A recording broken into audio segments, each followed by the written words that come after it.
Hey guys, so what's an idea that sparked from the last video that I was talking about on light and heavy was people were asking, well, Jeff, it's cool, this can work, but what about situations when I'm around people and I kind of feel anxious around them or there's some stress? So I want to do videos on social stress and how certain tools help me and can help others. So the first thing is like, if you always spoke up a lot as a kid and you were made wrong for it by teachers or by parents, right? If you just did it a lot and then over time you just kept getting told like shut up, or you were made wrong or made bad for it, and because you loved your parents so much you just thought like, okay, I'm not gonna do this anymore because it makes dad sad, it makes mommy sad, it makes them mad, so I'm just not gonna do this anymore. And some people are okay with that, but what I did is I personally, I thought had like some inherent wrongness within me. Like I actually made myself like, oh wow, I must be wrong, because when I show up as all of me, it makes my parents, who I love, mad or sad. And it's not the parents' fault at all, because who knows, before they got mad at you, it's because the mom might have not been laid in 6 weeks, or like the dad didn't get his paycheck that he was expecting, and then you started to act all crazy and talkative, and then they yelled at you then, and you made it personal and about you, and then that conditioned, I guess, over your life, so you might inherently think that you're wrong. And so it's first, and then so over your life, right, because you think that you're wrong, whenever you say something, then this happened to me, it's like whenever I said anything, I had to put up barriers so to get ready if people were going to attack me and make me wrong for it, so then I could defend what I said and be like, no, like I'm right, or like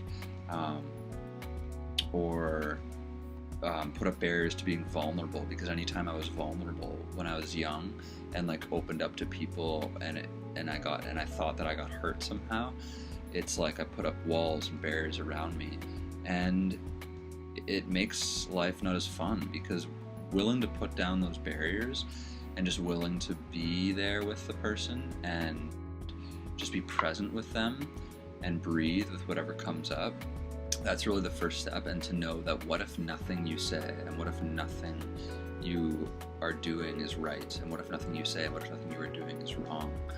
What if it's all just an interpretation? So that leads into the next tool, is what if it's just an interesting point of view that you have, right?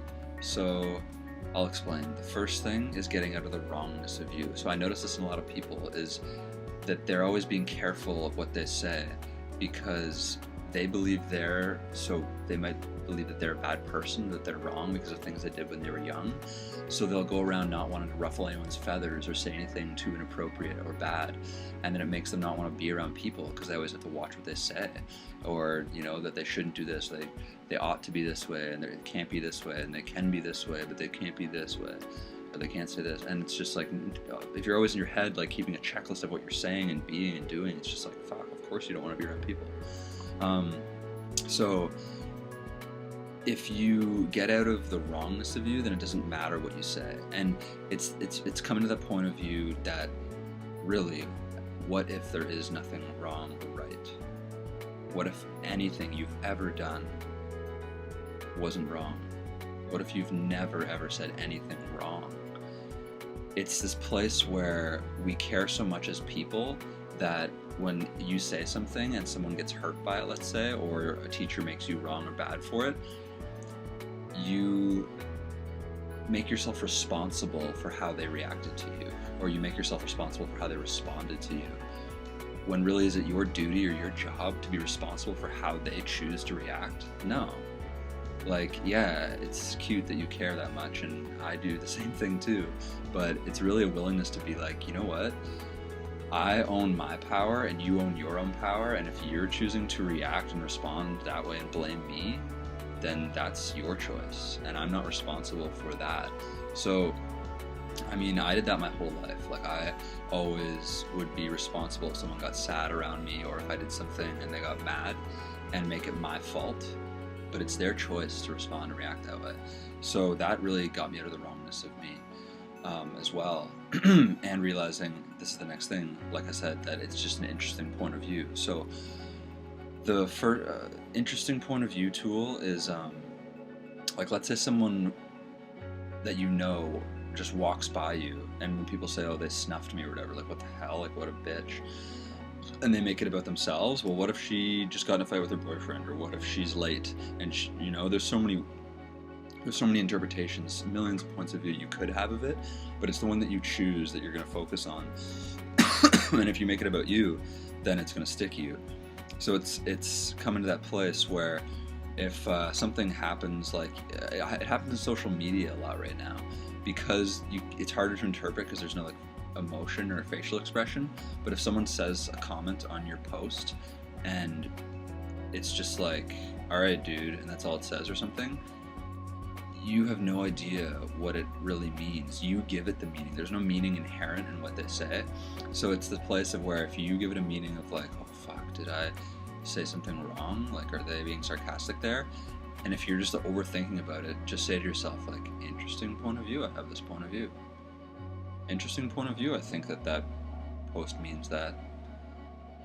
Interesting point of view, I have this point of view of what I'm saying to you guys. Interesting point of view that I have this feeling in my body. Right? Because it's the judgment of that feeling in your body that creates the heaviness. That feeling, if you just let it come up and you're not focusing on it, you're just going with the flow and just flowing with it and speaking and listening and just engaging, and you're not focusing on like, oh my god, like I feel kind of heavy in here, like my palms are sweating, and like you're judging that is wrong, that's happening. What if you just let it come up and just be with it? And I know when I say be with it, you might be like, what does that even mean? It's just like, you know, when you go out in nature and it's just like that space of just like no stresses. It's like, what if you could be that with the energies that come up in you as you talk with people, as you're being vulnerable, as you're opening up to someone, as you're listening to someone, right? And just being there with them and being really present with them. So then instead of being in your head and thinking of what I should say next or what they meant by what they said before, just be with what is now, and it really relaxes you and relaxes your body, and it makes it a lot more fun. So yeah, I hope that tool helped. Again, it's just the willingness just to let go, you know? Like, what if being so serious about how you feel, what you're saying, what if you could just let go and just be with it, and just, what if life could be way more amusing and way just laugh at yourself, right? Like, what if you could just laugh at yourself too and be honest with people too? Like, if you are feeling nervous, just be like, man, I feel kind of nervous right now. You know, they're not gonna, if anything, they'll think it's that you're awesome for being willing to say that. So yeah, if you have any questions about this tool, just let me know, and until next time, take care, guys.